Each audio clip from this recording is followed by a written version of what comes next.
आर्यन वर्मा को digital shadow का पहला हमला किसी बुरे सपने की तरह याद था। पहले भाग में वो किसी अज्ञात साइबर हमलावर से मुकाबला कर रहा था, लेकिन अब वह जानता था कि यह सिर्फ शुरुआत थी। वह यह जानने के लिए जुनूनी हो गया था कि दू शैडो का असली मकसद क्या है और वह किसे निशाना बना रहा है। वायरस के सर्वर से डार्क वेब तक पहुंचने के बाद आर्यन ने एक फाइल प्राप्त की थी, जिसे खोलते ही उसे एक और रहस्य का पता चला। वह फाइल द शैडो के एक और अज्ञात कोड को संदर्भित करती थी। कोड को खंगालने पर आर्यन को पता चला कि यह किसी बड़े साइबर अंडरवर्ल्ड नेटवर्क से जुड़ा हुआ था, जिसमें लाखों डॉलर का डेटा चोरी हो रहा था।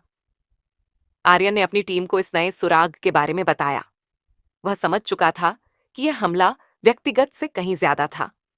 द शैडो केवल एक हैकर नहीं, बल्कि एक संगठित साइबर क्रिमिनल था, जिसका उद्देश्य दुनिया भर के डेटा को लूटना और बेचना था। लेकिन एक नया मोड़ आया।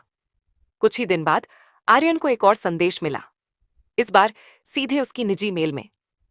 आर्यन, तुम जो कर रहे हो वह नहीं हो सकता। मैं तुमसे आगे हूं और तुम कभी भी मुझे पकड़ नहीं पाओगे। मुझे पता है कि तुम क्या सोच रहे हो। अब देखो, खेल तुम्हारे हाथ में नहीं है। यह संदेश आर्यन को शॉक कर गया। द शैडो ने उसे सीधा चुनौती दी थी। यह केवल एक गेम नहीं था, बल्कि एक युद्ध बन चुका था।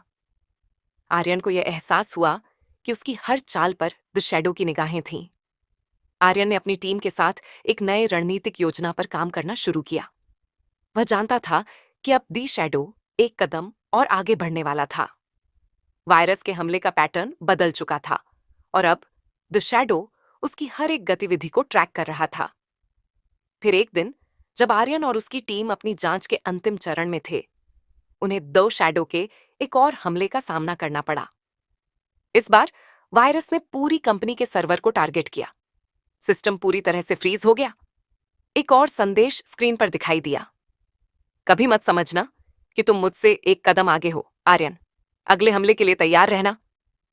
आर्यन ने अपनी पूरी ऊर्जा लगा दी।